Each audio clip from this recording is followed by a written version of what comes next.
શું થયું? હવે ખરેખર આપણું આખું આદરેલું છે ને એના ઉપર પાણી ફરે એમ છે. હવે શેની વાત કરો તમે?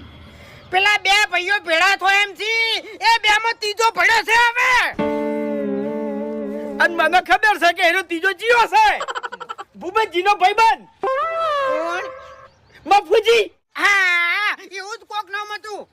હવે ખરેખર હરીભાઈ વાત તો સમાધાન ઉપર આવી ગઈ છે. ચોથી શિખર સમાધાન કરવા હેડે આવી છે.